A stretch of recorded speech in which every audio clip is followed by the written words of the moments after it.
truck has been tuned basically for a pretty long time now, to the point where I'm pretty much used to it. And one of the things that I run into with my truck that I never really ran into with my Cummins is that now that I'm used to it, it feels like it's lacking power. 281 horsepower might have been a lot initially when you first start modifying it, but shortly thereafter it does become an issue where you want more power. I mean, don't get me wrong, like there's a lot of vehicles that I just blow the doors off of, and then there's vehicles that I really don't, and vehicles that you would think that you should. A newer Buick Regal, side by side at a light, we took off. I stayed in front the whole time and eventually started pulling away. I'm guessing it wasn't the 2.4 liter Regal, as I've owned one of those and they are ungodly slow. More than likely it was one of the turbo ones. A CRV I was passing, and he kept speeding up, and I'm guessing he went wide open throttle, but it didn't really move that much. And I ended up passing him and putting a couple bus lengths on him. But it wasn't like it would be with my Cummins, where I would just punch it and pull a bus length right out the gate on him from all the torque.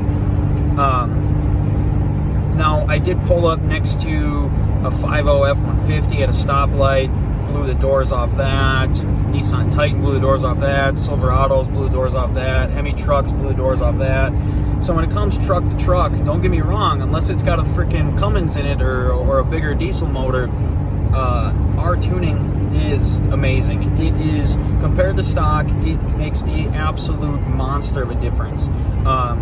With that being said, we think we are between 60 to 100 horse short of where these trucks need to be for people to drive them and have that wow factor. Like, don't get me wrong, like when you drive these stock and then you modify them, get them tuned and stuff, it is a wow factor. Unless you've already had a 6.7 Cummins, or unless you get used to your truck, and then the wow factor's gone. Yeah, you got this half ton, it's fast, it speeds up, it rolls coal, wins you some races, whatever, pulls a trailer great, do monster burnouts. I mean, don't get me wrong, like it'll do all of that. But anybody who likes power or has the need to go fast, it just won't be enough at some point. So with current tuning, it's 281 horsepower. We are looking at trying to modify a turbo that will allow us to take the 280 horsepower and possibly bump it up to 300 or 310 with a turbo modification. So we will see if we are able to get on that prior to us doing other modifications. We are trying to purchase a CP3 setup, so that way we can get the CP3 conversion done, which will help in the long run for anyone that's looking to mod it out a little bit more than stock. Also, same with not having to worry about CP4 failures. That alone by itself is kind of a winning argument. Now, one of the other things that we are working on is we're going to work on a water meth kit, where we take a setup, a universal setup, and we are going to install it on the trucks. We are going to tune for it.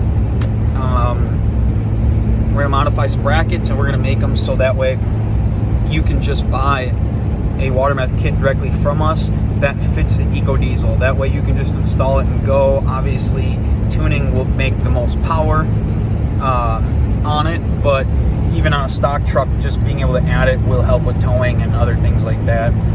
We're probably only going to go boost actuated when it comes to the water meth. We don't see a reason in using other sensors at this point, which that might change down the road.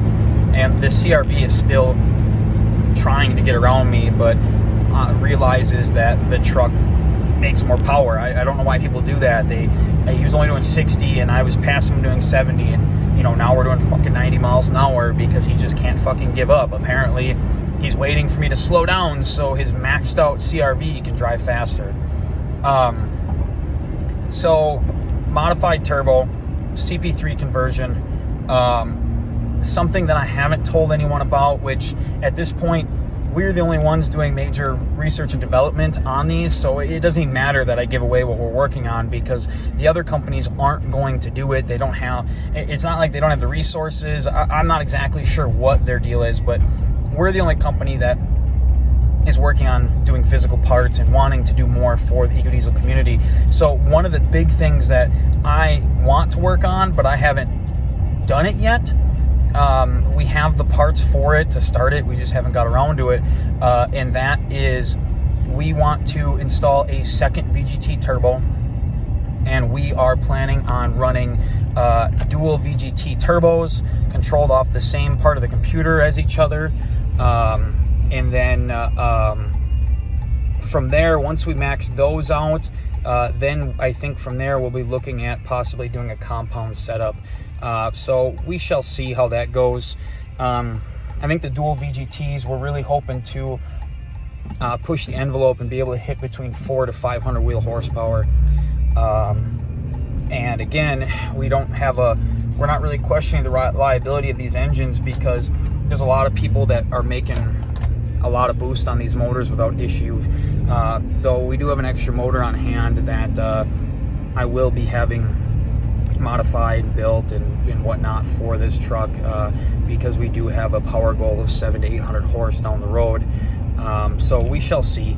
If there's any modifications or things that come to mind that other EcoDiesel owners would love to see or have with their truck, please message me, feel free to comment on the video, whatever, and let me know, because if it's something that we think could be useful, we'll definitely work on it. I am one of the most out-of-the-box people out there when it comes to creating and designing, so something that you might have told hundreds of people and they all told you was dumb, I can see the benefit in something like that, where other people may not. So it is worth messaging me if you have an idea, even if people have told you in the past that they don't think it's going to work and this and that, whatever. Don't listen to them. Message me, tell me your idea. I will tell you if it's a good idea or not. I don't know why I said idea. A good idea or not. And if it is a good idea, like I said, we will work on putting it into our lineup and getting it done, because this truck I plan on keeping for a very long time, which is part of the reason why I'm going to build a second motor for it. But with that being said, I have a little over 100,000 on it, and I plan to literally have a motor ready to go and throw as much power, boost, nitrous, whatever at this until the motor lets go. With that being said, we also plan on running nitrous as well. So for those of you who might want to get into racing and things like that with the truck, there's definitely going to be a lot of things happening to be beneficial on these pickup trucks.